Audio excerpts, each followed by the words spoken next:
Hello, ladies and gentlemen. Here's where we're at right now. What we've got done. We've got the 4 main frames up and 1 lateral frame in so far. Now I'll take you over to show you what I'm doing.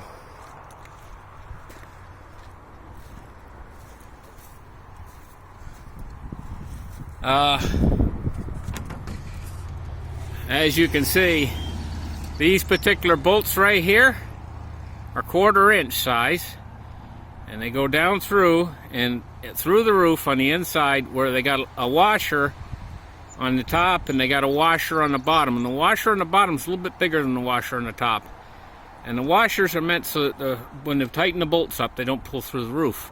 Now what I'm going to do is saw these bolts off with my cutoff saw when I'm done, so I can put the plywood in here. Now I wanted to show you guys something else. These ends only come up when the siding goes on. There's the siding, right? It comes just underneath this weather strip.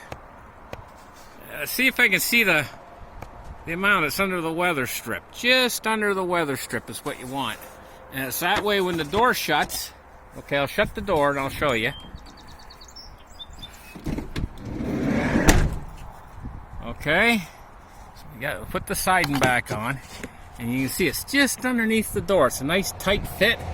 No bugs can get in or anything, because it's a nice tight fit. It's only about 1/8 of an inch clearance between it and the door when the door's shut. And stand back here, you'll see. That's the molding I'm going to use, the siding I'm going to use to cover it. Is this stuff with a center bead on here. See this center bead? It's beaded, and it's pine. It's going to look really nice and look really smart when it gets on there, the siding. And now the front inside here is only 1 inch thick, and there's going to be another layer of siding on.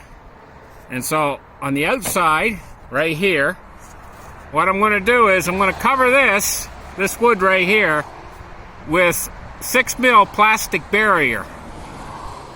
And what that plastic barrier does is at the top of each one of these pine moldings, or these pine siding, I'm using it for siding. This is a tongue and groove, but when the wind hits this tongue and groove, the wind can push air in just a little bit, and that's where the plastic comes in to stop the air movement on the inside. And then I want the air movement on the other side of this, on this side of this, on the inside. I want the air movement, so I'm just going to put the siding on the inside, and I'm going to allow the air movement, and that way my insulation won't get wet in case. So when I put this on too, I got to make sure that these beads are seated really good. And then what I'm going to do is I'm going to cover it with about 4 coats of what's called spar varnish. It's a very thick, clear, shiny varnish that goes on. And so there's where we are. Now let me go inside. Oh, you can see how nice this door fits. It was holding that molding up. That was one of the things. You got to make sure you get a good fit on your door when you put the frames in. Now I'll go up inside here, up through the hole, and you'll see what the sizes were I cut. Now your van might be different. You have to measure this base, and this one was 47 1/4 on my van to allow for the siding on the sides and still miss the doors. It was 47 1/4. And all of them stayed about the same. I think this one was 47 on the top side of the hole. It was 47. And the uprights, these uprights in the back, they were 42.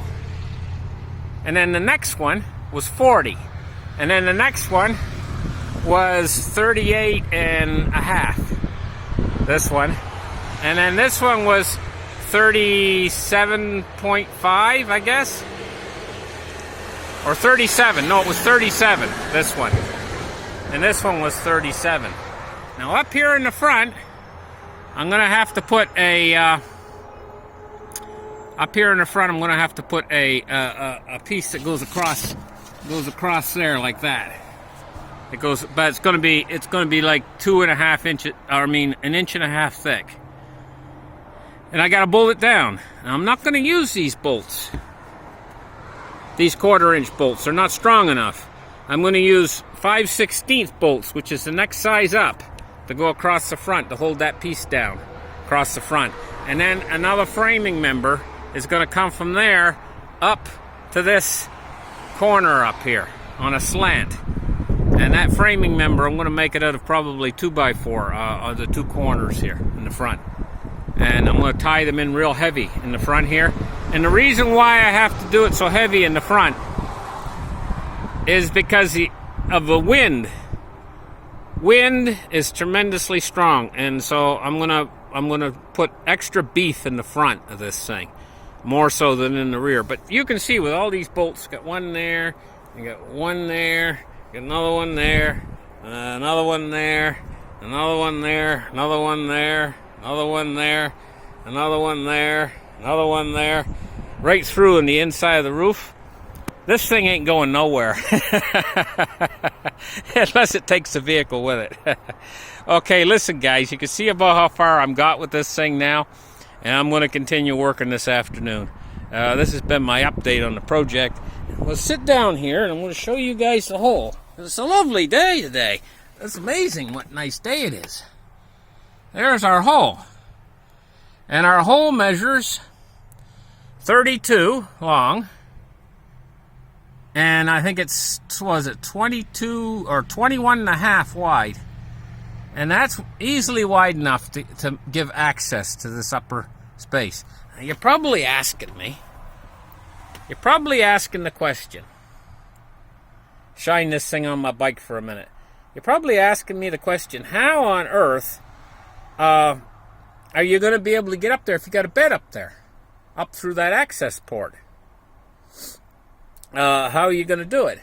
And how I'm going to do it is there's going to be a plywood up here that flops down over top of the hole. And it's going to be on hinges, the plywood. And when you get up in there, you just flop that down, and the bed's going to be up against the side of the wall, held too. So you just flop the plywood down, and then you flop the bed down on top of the plywood, and voila. Now, you're probably asking, well, how are you going to get out if you got the bed covering the hole? That's simple. It's going to have an access port that I'm going to build in the rear, way out in the rear. And that's why I'm going to extend it out in the rear, so that I can build an access port that comes down and you can get out through the access port and the rear. Coming down on the rear hitch, I'm gonna build footholds on the rear hitch and have the access port on the rear hitch, so you can get out even if the bed is all made and everything. Or you could flip the bed up and flip that piece of plywood back up, and you can get out that way. So there's going to be two ways out. Anyway, that's it for now, and we'll see you guys in the next update. Bye-bye.